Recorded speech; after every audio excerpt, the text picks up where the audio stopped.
रुपए पे है। हाँ हाँ। आपके हिसाब से अगर आप कहें तो ले लें, उसका 1000 शेयर ले लेते हैं। कितने दिनों के लिए, यही तो बात है कि आप क्यों ले रहे हैं, कितने साल के कितने लिए ले दिनों रहे हैं। के लिए नहीं, वो 10 साल के लिए।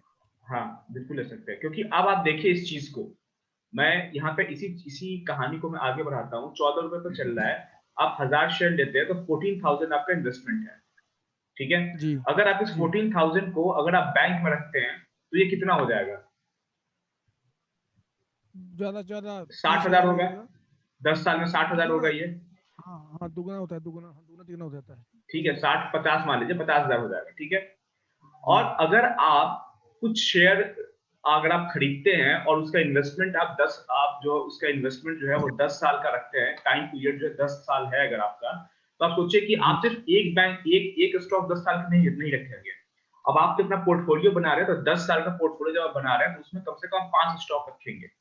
तो उस 5 स्टॉक में अगर 10 साल आपका टाइम फ्रेम है तो यस बैंक एक बहुत ही बढ़िया स्टॉक है ऐड करने के लिए। टाइम फ्रेम क्या है? 10 साल है। यहाँ पे टाइम फ्रेम 6 महीने, 1 साल या 2 साल नहीं है, 10 साल है, इसलिए बोल रहा हूँ। अब अगर 10 साल का पोर्टफोलियो आप बना रहे हैं अपना, और उस 10 साल में आपको 1 लाख रुपए डालना है, तो उसमें से 14,000 रुपए आप बिल्कुल यस बैंक में डाल सकते हैं। लेकिन आपको ये पता है कि इसमें रिस्क कितना है? इसमें रिस्क जो है आपका 14,000 का, क्योंकि यस बैंक जीरो हो सकता है, इसकी संभावना बहुत जी कम है, 1% है। ये 14,000 आपका जो है कुछ नहीं देगा, तो 10 साल के बाद भी 10,000 रहेगा, अगर सबसे बुरा कंडीशन रहेगा तो, ठीक है। जी। तो आपका 4,000 का लॉस होगा 10 साल में। लेकिन बात यह है कि उसके अलावा जो अब बाकी के स्टॉक्स आप ऐड करेंगे, ये एक आपने ऐड किया पेनी शेयर, ये एक तरह से जुआ हुआ आपका 10 साल का, जो कि खेलना जरूरी है अगर आप स्टॉक मार्केट में है तो ये आपने खरीदा। अगला स्टॉक मैं आपको बोलूंगा 10 साल के लिए लेना है तो एचडीएफसी लाइफ जरूर लीजिए उसमें, ठीक है। एचडीएफसी ग्रुप का एक उठाइए, एचडीएफसी लाइफ उठाइए। आप जो है केमिकल सेक्टर से उठाइए स्टॉक, एक जो है सीमेंट सेक्टर से उठाइए, ये और दस लाइफ साल का कितने का है? पोर्टफोलियो बनाइए। H D F C life कितने का है? 600 है। नंबर के 6 6 7 7 8 8 लेते जाइए, है ना? बिल्कुल, जितने पैसे आए लेते जाइए, ये सारे ब्लू चिप है। ब्लू चिप मतलब ये सारे बेस्ट स्टॉक है, इनको जितने पैसा है लेते जाइए और कभी ना बेचने के लिए लीजिए।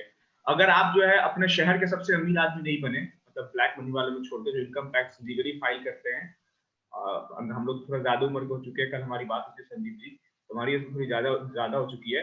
तो मैं जो पोर्टफोलियो बना रहा हूँ अब अपने बेटे के लिए बना रहा हूँ, कि मेरा बेटा जब 20 साल का हो जाए ना, तो वो जो चाहे वो करे। उसको लाइफ में ये नहीं है कि मैं ऑफिस जा रहा हूँ, किस लिए जा रहा हूँ, कमाने के लिए जा रहा हूँ ताकि मैं घर चले। बिल्कुल नहीं। तुम वो ऑफिस जाएगा तो वो काम करने के लिए जाएगा जो उसको पसंद हो, जो वो करना चाहता है, भले उसमें पैसा भी मिलेगा लेकिन लाइफ को एंजॉय करेगा, वो सही रास्ते पे चलेगा लाइफ में। तो उसके लिए पोर्टफोलियो बना रहे हैं, क्योंकि हमारी एज थोड़ी निकल चुकी है। अभी से अगर हम पैसा इन्वेस्ट करेंगे तो हमारा इन्वेस्टमेंट का जो टाइम है वो 30 साल है, जो मेरे पास में 25 साल 30 साल अभी है अभी। तो 25 साल 30 साल में स्टॉक जमीन से आसमान में चले जाते हैं। लेकिन ऐसा नहीं है कि अब बाकी आने वाले टाइम में मैं काम ना करूंगा तो मेरा स्टॉक जो है मुझे पाल देगा, ऐसा नहीं है अभी हमारे साथ। अच्छा सर, एक बात और। जी। कई बार क्या होता है, देखो मान लो हमने इन्वेस्टमेंट कर दिया ना, हाँ हाँ। और 10 साल तक शेयर बहुत ऊपर चला गया, और हमने हमने मान लो भी नहीं निकाला, और वो हम्म वापस से जीरो पे आ गया, फिर ऐसा हो जाता है जैसे अब जस्ट बैंक आ गया। हम्म। तो फिर देखिए, बंदा क्या करे? देखिए यही चीज है, इसी अभी अच्छा क्वेश्चन पूछा। तो ये सेकेंड स्टेप है। सबसे पहले तो आप इन्वेस्ट करना स्टार्ट करेंगे, ठीक है। सेकेंड स्टेप, अगर आप ऐसे स्टॉक्स में फंसे हुए हैं जहां पे जो है आप ऐसा है कि आपका प्रॉफिट आ रहा है, आपने बुक नहीं किया, उसके बाद वो नीचे आ गया, आप बैठे रह गए, आप तो बोल रहे कि मेरा इन्वेस्टमेंट 10 साल का है, ठीक है। तो इसका एक तरीका है। ये जो तरीका बताओ, ये मेरा कोई तरीका नहीं है, ये वॉरेन बफेट की किताब में लिखी हुई है, द इंटेलिजेंट इन्वेस्टर की किताब में लिखी हुई है।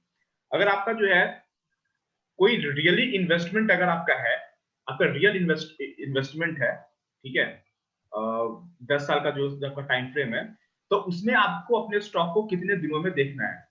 अपने आप, अगर आपने 10 साल के लिए इन्वेस्ट किया है, तो रोज उसमें आप अपने डीमैट अकाउंट में लॉग इन करके नहीं देखेंगे 10 साल में आज मेरा कितना हो गया, फिर कल सुबह उठते उठते लॉग इन नहीं करेंगे। उसमें डीमैट अकाउंट में लॉग इन करने का जो टाइम है वो है 3 मंथ्स, एवरी क्वार्टर। देखिए, अब ये अपने अगला स्टेप पूछा कि 10 साल का पोर्टफोलियो मैं बना रहा हूं तो एग्जिट भी तो करना पड़ेगा कहीं, या कहीं प्रॉफिट बुकिंग तो करनी पड़ेगी, ठीक है। एग्जांपल लीजिए, अगर आपने जो एचडीएफसी लाइफ लिया, और ये एचडीएफसी लाइफ अभी 600 का चल रहा है, इसका प्राइस 60,000 जा सकता है, ठीक है, आने वाले 2 साल में ही। 2 साल में नहीं, सॉरी ज्यादा बोलते, 5 साल में ही 60,000 जा सकता है। तो 60,000 जब जाएगा तो ये रियल 60,000 नहीं जाएगा, लेकिन 60,000 जाएगा, उस वक्त भी ये 600 पे ही ट्रेड कर रहा होगा, क्योंकि वो शेयर स्प्लिट हो चुके होंगे, 1:10 में करके आप जितने शेयर खरीदोगे उसका 10 गुना आपके अकाउंट में आ जाएगा और शेयर का प्राइस अभी भी 600 में रहेगा। इस तरीके से जो है वो ओके स्टॉक्स जो आगे बढ़ते हैं, प्राइस नहीं बढ़ता है, शेयर स्प्लिट्स होते जाते हैं। ठीक है, सर एक नहीं सवाल इसका छोटा आंसर सा। तो सुन लीजिए आप पहले। तो अगर आप ओके 10 साल का पोर्टफोलियो बना रहे हैं तो हर 3 मंथ्स में आपको लॉग इन करना है अपने डीमैट अकाउंट में, और 3 मंथ्स में लॉग इन करके क्या देखना है, जैसे एग्जांपल लीजिए स्टॉक्स का अर्निंग सेशन होता है, हर 3 मंथ में अर्निंग आता है।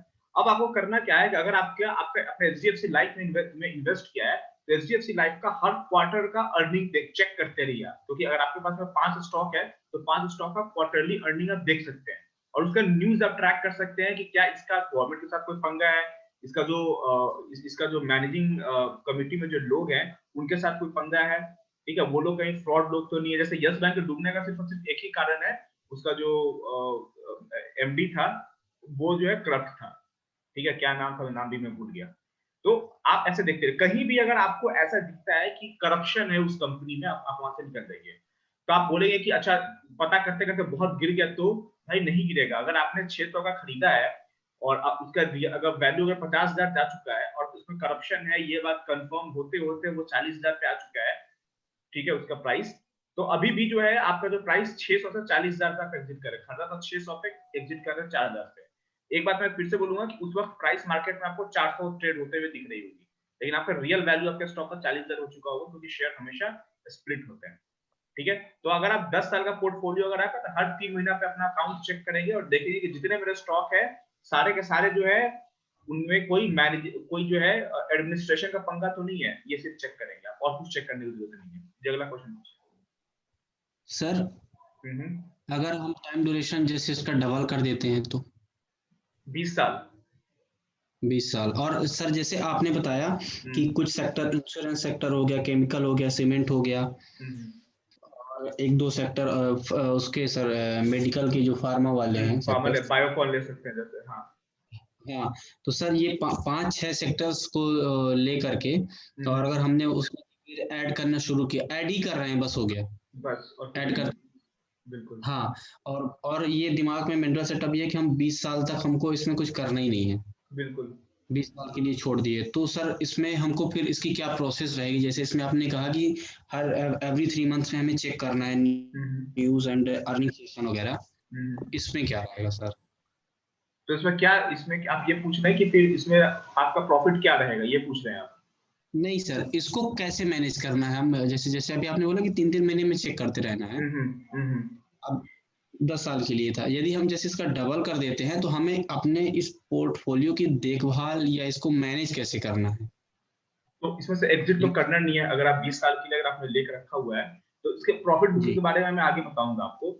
आपको सिर्फ ये करना है कि आपने जैसे एग्जांपल दीजिए, इंडिया में 5-6 बड़े सेक्टर है, ठीक है, तो जी 5-6 जी आपने अपने 10 स्टॉक ले रखा है, और वो 10 स्टॉक जो है आपके लाइफ टाइम, वो आपको आपका पॉइंट ऑफ व्यू 10 साल का या 20 साल का है, तो उसको जो है आपको हाँ हाँ हमेशा ट्रैक करने की जरूरत नहीं है। जब भी उस 10 कंपनी का रिजल्ट आएगा उसका क्वार्टरली रिजल्ट देखना है कि वो ओवरऑल प्रॉफिट में है या नहीं है, ठीक है, उसका सेल्स बढ़ा है कि नहीं, उसके पास में उसका कहीं जो डेट है वो कहीं डेट तो हाँ। नहीं बढ़ गया है, कर्जा उसके ऊपर बढ़ तो नहीं गया है। वो आप इजीली जो है screener.in पर जाकर चेक कर सकते हैं, और भी बहुत सारे वेबसाइट है वहां जाकर चेक कर सकते हैं। तो सर अगर डेट वगैरह उसमें आता है तब फिर कैसे उसको वहां मैनेज से वहां करेंगे से वहां से आप प्रॉफिट बुक कर लीजिए, आप वहां से अच्छा उसको काट दीजिए। जैसे एग्जांपल लीजिए, मैं एग्जांपल लेता हूं, अभी जी इंडिया का जो सबसे बढ़िया शेयर है इन्वेस्ट करने का वो है एचडीएफसी लाइफ, सबसे बढ़िया नंबर 1 पे एचडीएफसी अच्छा लाइफ, ठीक है। अगर जो है एग्जांपल लीजिए 2020 चल रहा है, 2025 आ गया और एचडीएफसी लाइफ में खबर आई कि, इसको मैं यहाँ पे लिखता हूँ, एचडीएफसी लाइफ में खबर आई, एक न्यूज आपने देखा कि इसका जो एचडीएफसी जो लाइफ है, इसकी पेरेंट कंपनी कौन है, ये तो सिस्टर कंपनी है, इसकी पेरेंट कंपनी कौन है, एचडीएफसी है, ठीक है। बैंक हाँ आपने सुना कि एचडीएफसी बैंक नहीं, एचडीएफसी बैंक तो खुद एचडीएफसी का सब्सिडरी है, ठीक है। एचडीएफसी जो है अपने आप में जो सबसे बड़ी कंपनी है, उसके नीचे में बैंक आता है, उसके अंडर में लाइफ आता है, उसके अंडर में एएमसी आता है, asset management company, HDFC AMC जिसको बोलते हैं। तो एचडीएफसी में एग्जांपल लीजिए, इसका जो एमडी है, मैनेजिंग डायरेक्टर है, जो कि अभी कुछ दिन पहले तक जो है आदित्य पुरी साहब थे बैंक के, अभी इसके एचडीएफसी के कौन है मुझे याद नहीं है, इसको जो एमडी आदित्य पुरी है, इनका जो इंटेग्रिटी था, यानी कि इनकी जो ईमानदारी थी, वो दुनिया उसकी जो है कसम खाती है, ये इतने अच्छे आदमी थे। अब आदित्य पुरी जी जब तक थे, लोगों का जो है 1 रुपया जो है जो है वो 1000 बना दिया इनके आदित्य पुरी जी ने, जिन्होंने एचडीएफसी बैंक में 1 रुपया लगाया था वो 1000 रुपया कन्वर्ट हो गया 10 साल में। तो अगर जो है हाँ, अगर एग्जांपल लीजिए कि आदित्य पुरी जी चले गए, उसके बाद एक दूसरा बंदा आया है अभी, उसका नाम मुझे याद नहीं आ रहा है, वो आया, वो भी उसका भी इमेज बहुत अच्छा है, ठीक है। तो अगर आपने 10 साल का पॉइंट ऑफ व्यू, तो ये भी भाई साहब रिटायर करेंगे, अगर मान लीजिए वो रिटायर करके तीसरा एक बंदा आया, उसका नाम है XYZ, ठीक है। इसके बारे में न्यूज अच्छी नहीं है, इसका जो है बैकग्राउंड अच्छा नहीं है, ये एमडी बन कैसे गया, एक तो बात आपको समझ में नहीं आएगी, इसने जरूर किसी को पैसे खिलाए होंगे, या जो भी अपना जो पॉलिटिक्स खेला होगा वहां जाके वो एमडी बन गया।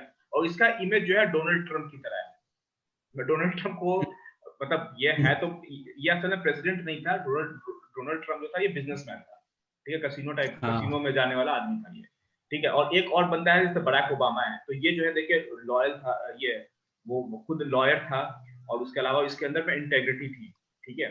तो आपको डोनाल्ड ट्रंप टाइप का आदमी जो है इसका एमडी बनता हुआ दिख रहा है, और शेयर का प्राइस भी जो है नीचे जा रहा है, और बार बार जो है एचडीएफसी ग्रुप पे कभी कोई बाहर की जो बड़ी इन्वेस्टमेंट फर्म है वो थ्रेट दे रही है, या फिर उसका प्राइस भी नीचे जा रहा है, या आप देख रहे हैं कि इसमें जो है इसका जो बहुत अच्छा फ्यूचर नहीं दिख रहा है।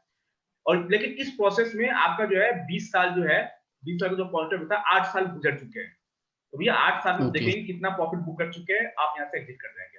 क्योंकि क्यों एग्जिट करने का सिर्फ एक रीजन है कि एक तो क्वार्टरली रिजल्ट जैसा खराब आना स्टार्ट हो गया है, आप देखें कि लगातार 4 क्वार्टर का रिजल्ट खराब आया है, ठीक है। और प्लस जो है इसमें जो मैनेजिंग डायरेक्टर है इसका अच्छा आदमी नहीं है, इसकी इंटेग्रिटी पे आपको डाउट है, आप यहाँ से एग्जिट कर जाएंगे। ये वॉरेन बफेट की स्ट्रेटजी है कि भैया आप स्टॉक पे नहीं इन्वेस्ट करते हैं, आप इन्वेस्ट करते हैं कि उस कंपनी को चलाने वाला कौन है, ठीक है। तो इस तरह से आप इन्वेस्ट करेंगे जी। और बाकी मैं एक चीज एक लाइन और बोल दूं, अगर आप 8 साल होल्ड कर लेंगे ना, तो आपके पास में खुद इतना पैसा आएगा, आपके पास इतना पैसा आ चुका रहेगा कि आज से 8 साल के बाद में नए कंपनी लॉन्च होंगे, और आपको पता है कि यहाँ से अगर मान लीजिए यहाँ से मैंने 100 रुपए लगाया था एचडीएफसी लाइफ में, और ये 100 रुपए आपका 1 लाख का बन चुका है, तो इसमें से आप कहें कि भैया अब मैं काम करूँ इस 1 लाख में से क्या करता हूँ, 75,000 निकाल लेता हूँ, सिर्फ 25,000 जो है इस कंपनी में रहेगा, और ये जो 75,000 है ये आने वाले 8 साल में इतनी अच्छी कंपनीज इंडिया में आएंगी कि इसमें आप जो है डाइवर्सिफाई कर सकते हो पैसा, लेकिन सिर्फ और सिर्फ अच्छे लोगों पर आप पैसा लगाएंगे, अच्छी कंपनी पे पैसा आप इन्वेस्ट करेंगे। हेलो जी सर, एक ना मैं ये पूछना चाहता हूँ कि सर जैसे आजकल तो हम वैसे फोन पे करते हैं, जो भी सेटिंग हमारा फोन पे चलता है ना, हम फोन पे बाय करते हैं, इसके लिए कोई कागजी कार्रवाई होती है या फोन पर ही ये लिए जाएंगे होल्डिंग में जब आप लेते हैं ना, तो देखिए आजकल जो है जो जीरोधा टाइप का जो है अपस्टॉक्स टाइप के जो ब्रोकर्स हैं, तो ये ज्यादातर जो देखिए सबसे पहले ब्रोकर क्या चाहता है, ब्रोकर चाहता है कि आप ट्रेड करें, क्योंकि आपका प्रॉफिट हो या आपका लॉस हो उससे उसको कोई फर्क नहीं पड़ता है, उसको प्रॉफिट होता है, उसको ब्रोकरेज तब मिलता है जब आप ट्रेड करते हैं, भले आप प्रॉफिट में निकले या लॉस में निकले। अगर आप 20 साल की स्ट्रेटजी बना रहे हैं ना, तो आप सबसे पहले तो ये ऐप वैप वाले चक्कर में ना पड़िए, ठीक है। आप जो है सिंपल जो है एचडीएफसी बैंक में अकाउंट खोलिए, आईसीआईसीआई बैंक में अकाउंट खोलिए, या फिर कोटक महिंद्रा बैंक में अकाउंट खोलिए, और उस साथ में डीमैट अकाउंट भी ओपन कराइए, और उनको बोलिए भैया कि मुझे डीमैट अकाउंट ओपन हो गया, अब जो है डीमैट अकाउंट का आईडी पासवर्ड मुझे नहीं चाहिए, ठीक है।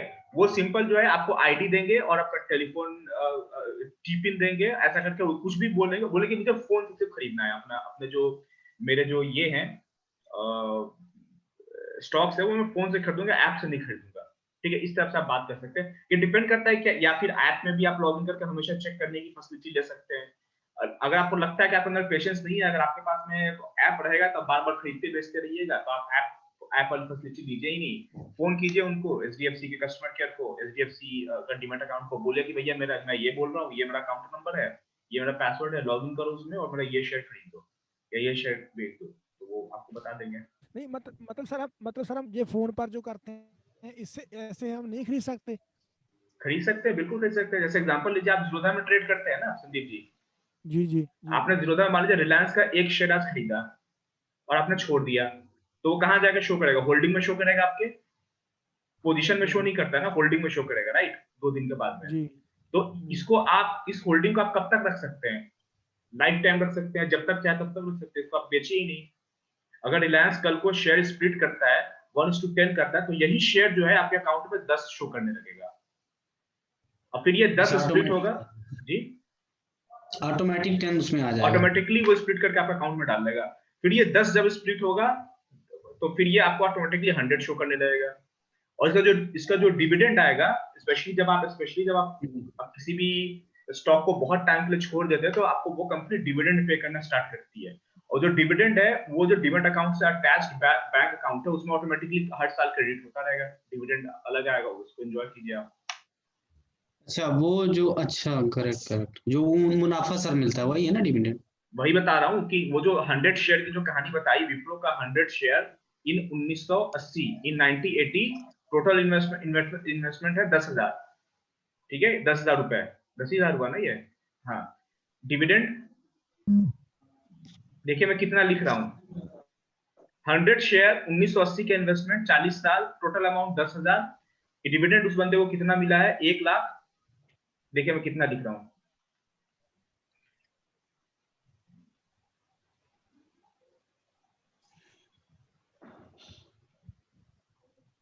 करोड़ों में है सर ये तो। 17 करोड़ उसको डिविडेंड मिला है 40 साल में, विप्रो ने दिया उसको। और उसका जो शेयर जो है, ये 100 शेयर था, ये जो है लाखों में पहुंच चुका है, वो अलग स्प्लिट हो के, उसने उसको टच ही नहीं सर किया उसने सिर्फ 100 शेयर खरीदा और छोड़ दिया, बस इतना ही किया उसने, छोड़ दिया उसने, कभी जिंदगी में टच नहीं किया उसको। 40 साल में इतना उसको डिविडेंड मिला है जी। Great sir, great. सर अब मैं बताइए। एक चीज बताता हूँ, सुनिए, लेकिन आपको क्या लगता है कि विप्रो एक ऐसी कंपनी है इससे ज्यादा रिटर्न, अब मैं यहाँ से आपको बताता हूँ, इससे ज्यादा रिटर्न, अब वो जो इंसान सोचता होगा कि अरे यार मैं बेवकूफ था तो मैंने विप्रो का खरीदा, अगर उसने ये शेयर खरीदा होता आइशर मोटर, तो ये उसको विप्रो से ज्यादा जो है पैसा दिया रहता। अगर उसने ये खरीदा होता,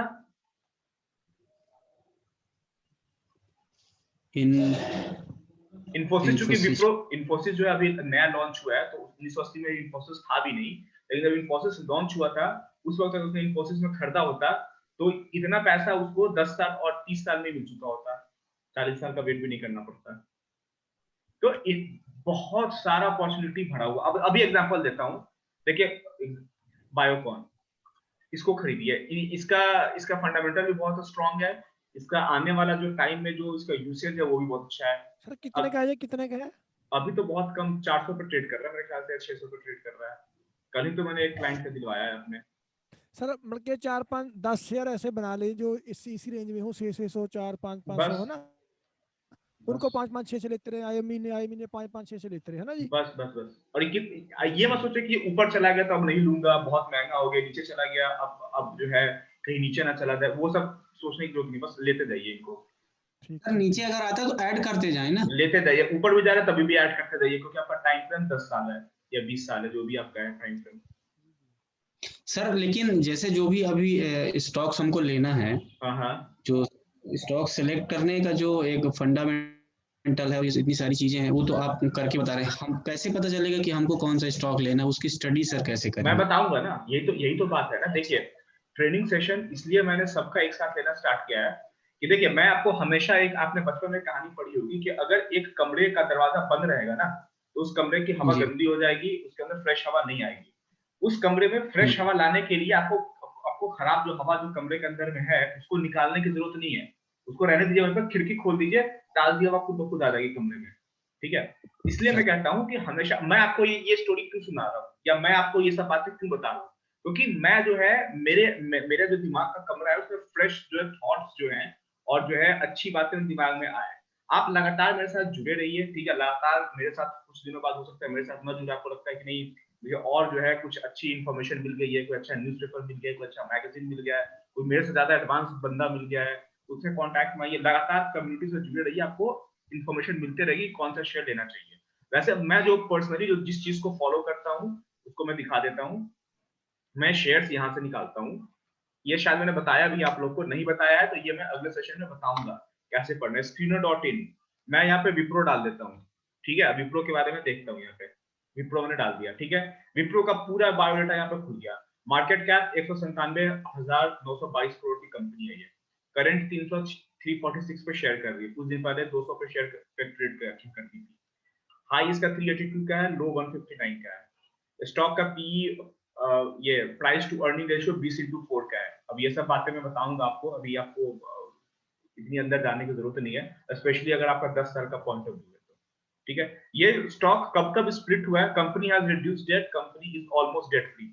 ये जो लाइन लिखा हुआ है ना, company is almost debt free, ये अपने आप में जो है किसी भी स्टॉक को खरीदने का एकमात्र सिंगल रीजन हो सकता है। और आपको पता है कि इसके जो एमडी हैं अजीम प्रेमजी हैं विप्रो के, ये जो है इंडिया के सबसे बड़े जो है दानी लोग हैं। इंडिया के सबसे बड़े जो दानवीर लोग का जब लिस्ट आता है तो अजीम प्रेमजी का नाम सबसे टॉप पे आता है। ये सबसे ज्यादा जो है डोनेट करते हैं इंडिया में। ठीक है, इसी कंपनी का ये क्या है, कॉन्स क्या है, यानी नेगेटिव पॉइंट क्या है? The company has delivered a poor growth of 5.42% over past 5 years. पिछले 5 साल में ज्यादा ग्रोथ नहीं किया है। Dividend payout has low at 6.08% of profit over last 3 years. पिछले 3 साल में इसने डिविडेंड भी नहीं दिया है। इसका मतलब डिविडेंड नहीं दिया मतलब डिविडेंड इसने कम दिया थोड़ा। ठीक है, पहले बहुत ज्यादा देता था। तो अब आप देखिए कि ये पिछले 5 साल में परफॉर्म नहीं किया है बहुत बढ़िया, और 3 साल में परफॉर्म नहीं किया बहुत बढ़िया। इसके अलावा देखिए इसका मतलब क्या है कि इसके पहले इसने अच्छा परफॉर्म किया, तभी तो पिछले 5 साल और 3 साल में कम परफॉर्म किया है। ठीक है, कम परफॉर्म किया है, ये बात कैसे बता रहा है वो? क्योंकि इसके पीछे इसने बहुत अच्छा परफॉर्म किया है। एनीवेज, विप्रो का टाइम जा चुका है। अब आपको 20 साल के लिए किसी कंपनी पे इन्वेस्ट करना है तो विप्रो उसमें से एक कंपनी नहीं हो सकती है, क्योंकि विप्रो ऑलरेडी एक एम्पायर बन चुका है। आपको ऐसे छोटे बच्चे पे जो है पैसा लगाना है जिसको बढ़ने की संभावना बहुत ज्यादा है। अब विप्रो का कॉम्पिटिटर कौन कौन सा है? टीसीएस है। टीसीएस दुनिया की सबसे बड़ी आईटी कंपनी बनने की क्षमता रखती है। इंडिया की नहीं, इंडिया की सबसे बड़ी है ही, दुनिया की। इन्फोसिस दुनिया की सबसे बड़ी आईटी कंपनी बनने की क्षमता रखती है। ये 1100 पर ट्रेड कर रहा है। मुझे याद है इन्फोसिस में एक जो है एक स्कैम हुआ था। वो स्कैम क्या हुआ था? वो कुछ लोगों की बदमाशी थी ऊपर के मैनेजमेंट की, तो इन्फोसिस का प्राइस टूट के 500 के नीचे आ गया था। उस वक्त मैंने लोगों को कहा था कि लाइफ टाइम में अपॉर्चुनिटी है, खरीद लो इसको। ठीक है, और ये मार्च के जो कोरोना का क्रैश था उसके पहले की कहानी है ये। अगर आप लोग मार्केट में था आप लोग को याद होगा। फिर मार्च में जब ये क्रैश भी 550 था सर मेरे ख्याल से इसका। हाँ, मैं कोविड के पहले बता रहा हूँ, जब वो 500 के नीचे चला गया था, रोज उसमें लोअर सर्किट लगता था उसमें। ठीक है, तो इन्फोसिस एक बार उसने खरीदने का मौका तब दिया था, इन्फोसिस ने एक बार खरीदने का मौका फिर अभी हाल फिलहाल में दिया था कोविड के टाइम में। इन्फोसिस दुनिया की सबसे अच्छी कंपनियों में से एक है, और इसके अंदर क्षमता है कि आने वाले 20 साल में ये बहुत ऊपर जा सकते हैं। इसको आप खरीद सकते हैं, इसमें आप पैसा जो है अपना 10% हमेशा डाल सकते हैं। कोई भी एक ले लीजिए, टीसीएस ले लीजिए, इन्फोसिस ले लीजिए, जिसमें जो आपको ठीक लगता है। ठीक है, HCL टेक्नोलॉजी मुझे जो है इसका फ्यूचर, इन्फोसिस ज्यादा ऊपर अच्छा फ्यूचर लगता है, HCL का कम लगता है, क्योंकि HCL जो है डोमेस्टिक जो है ना सर्विस ज्यादा देता है, इसके इंटरनेशनल क्लाइंट कम है। इन्फोसिस के सारे क्लाइंट्स लगभग इंटरनेशनल क्लाइंट है। Tech Mahindra, L&T Infotech, Mindtree, ये सब भी अच्छी कंपनीज है, लेकिन 20 साल की इन्वेस्टमेंट के लिए नहीं है। 20 साल की इन्वेस्टमेंट के लिए अगर मुझे आईटी कंपनी से अगर कुछ उठाना हो तो या तो मैं टीसीएस उठाऊंगा या इन्फोसिस उठाऊंगा, विप्रो को भी नहीं उठाऊंगा। बिरला सॉफ्ट का सर कैसे है, उसका कम है उसका शेयर प्राइस? बिरला सॉफ्ट चलिए, आपने अच्छा क्वेश्चन पूछा। देखिए, आज जो है मैं क्या बताने वाला था आपको, प्राइस एक्शन हम बात करने वाले थे, और आज देखिए हम इन्वेस्टमेंट पे बात करने लगे। यही होता है, जो बात निकल जाती है उस निकल ही जाती है। आई होप आप लोग एंजॉय कर रहे हो, ये ना कोई कह रहे यार प्राइस एक्शन बताने वाला था मैं, और क्या मैं ये बताना स्टार्ट कर दिया। नहीं सर, ये बहुत इंपॉर्टेंट है, मतलब काफी टाइम से था कि इसके बारे में बात हो, समझ पड़े थोड़ा सा। देखिए, बिरला सॉफ्ट बहुत अच्छी कंपनी है, मेरे नजर में ये नहीं थी। कंपनी ऑलमोस्ट डेट, ये करती क्या है कंपनी? 5,000 करोड़ की कंपनी है ये। ओरेकल है, सागर टेक्नोलॉजी, टाटा एलेक्सी है, ये भी एक अच्छी कंपनी है टाटा एलेक्सी।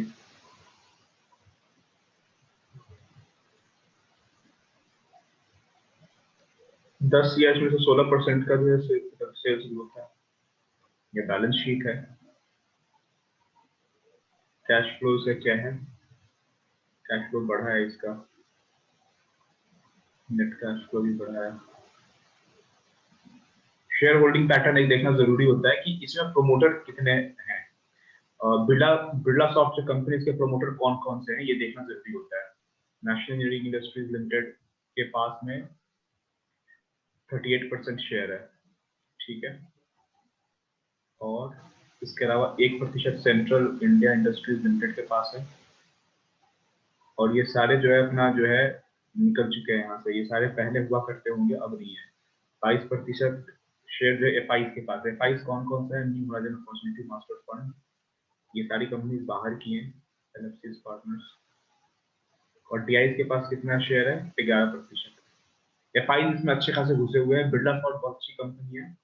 अब मैं अभी इस पोजीशन पर नहीं हूँ कि बता दूं कि भैया ये 10 साल की बहुत अच्छी कंपनी है, लेकिन फिलहाल जो है इन स्मॉल टाइम फ्रेम, आप इसको स्मॉल टाइम फ्रेम मतलब आने वाले 2-3-4 साल के लिए आप इसमें बिल्कुल पैसा इसमें लगा सकते हैं। 2 से 11 रुपए का है, ग्रोथ 40 रुपए का है। बिरला सॉफ्ट का चार्ट भी देख लेते हैं।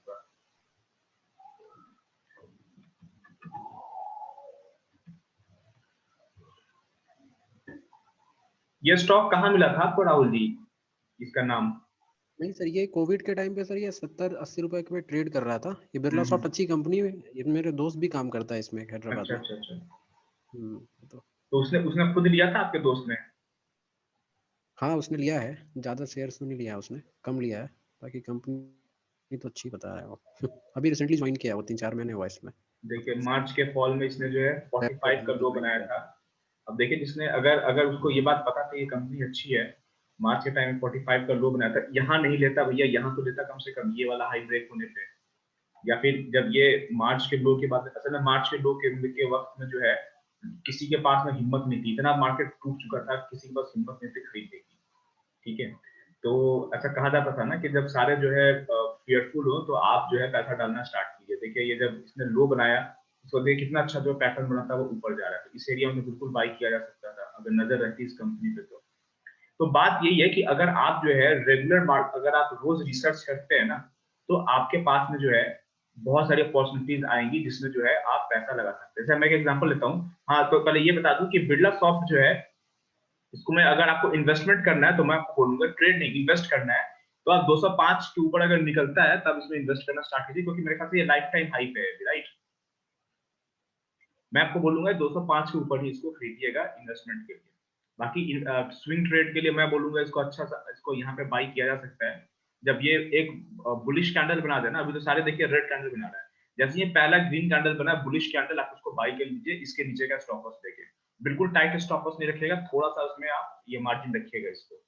और आप स्विंग ट्रेड करना चाहते हैं, गिरने दीजिए। जैसे ही अगर इसको भी ब्रेक कर देता है फिर तो अलर्ट हो जाइए, लेकिन आने वाले 2 दिन में अगर ये ग्रीन कैंडल बना लेता है, इस पे सपोर्ट ले लेता है, तो आप जो है इसमें बाई कर सकते हैं और ऊपर की रैली के लिए। ठीक है, 10 साल पहले सर ये 5।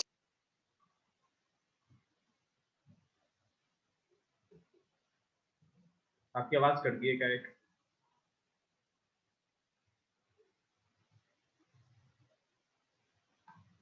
देखिए मैं एक चीज बता रहा हूँ, आपकी आवाज कुछ बोल रहे थे, आवाज कट गई आपकी। देखिए मैं एक चीज बता रहा हूँ, अगर एग्जांपल लीजिए, अगर आप लॉन्ग टर्म इन्वेस्टर हैं और यहाँ पर अगर आप नहीं निकले, ये जो टॉप लगा तो खैर उस वक्त आप निकल भी नहीं सकते थे, लेकिन इसको इतनी बड़ी गिरावट आई, ये जो गिरावट आई होगी ये कोई ना कोई न्यूज से आई होगी, ठीक है, कोई इसमें नेगेटिव न्यूज आया होगा, इस वजह से गिरावट आ गई।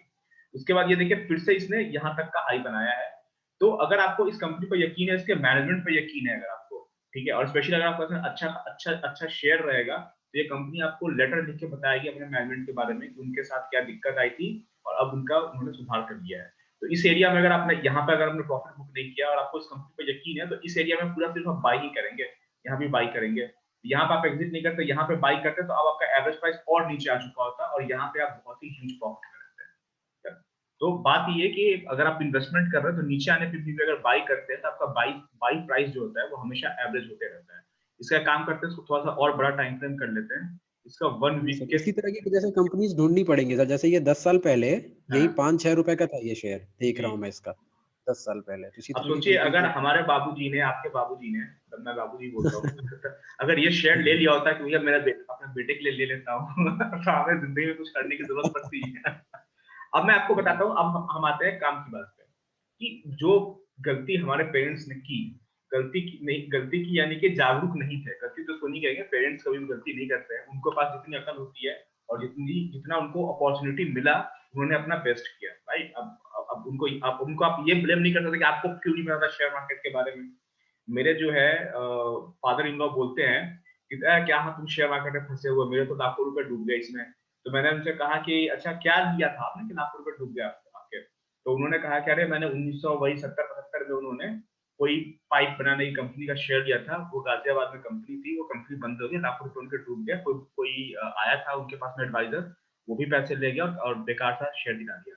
मैंने कहा कि अगर उस वक्त आप आइशर मोटर लिए रहते ना, तो आप जिस सोसाइटी में रहते हैं, ये पूरी सोसाइटी अभी आप कैश में खरीद लेते हैं। ये बैठे बैठे पूरी की पूरी सोसाइटी कैश में खरीदते हैं, लेकिन आपने शेयर उस वक्त गलत चूज किया। तो आपने खुद गलत शेयर चूज किया और ऊपर से सारा पैसा आपने एक शेयर में लगा दिया। अगर आपने 5 शेयर में लगाया रहता तो 2 अगर गलत निकलता तो 3 तो सही निकलता, या बुरी किस्मत हुई तो 3 गलत निकल गया, 2 तो सही निकला, फिर भी आप उसको कैश में खरीदता है पूरी सोसाइटी। मैं कहता उस वक्त उस जमाने की 5 बड़ी कंपनियों का नाम बताइए और 5 कंपनियों का आपने खरीद लिया रहता। तो ऑफ कोर्स उस वक्त भी 5 बड़ी कंपनियों में मारुति आती और एमआरएफ आता, और आपने अगर एमआरएफ में उस वक्त पैसा लगाया रहता तो सोचिए अभी आप इस पूरी सोसाइटी को, इस घर में नहीं जहां बैठे, पूरी सोसाइटी को कैश में खरीदते और आसपास की 10 सोसाइटी और खरीद लेते कैश में। लेकिन आपने उस वक्त सही फैसला नहीं लिया, लेकिन उनके पास में उतनी अकल नहीं थी, क्योंकि नॉलेज नहीं था उस वक्त। अकल नहीं, सॉरी मैं गलत वर्ड यूज कर रहा हूं अपने बड़ों के लिए, उतनी जो है वो नॉलेज नहीं थी। अब मैं आपको बोल रहा हूँ कि क्या आप ऐसा कर सकते हैं? आज का दिन आप जिंदगी में याद रखेंगे अगर आपने जो है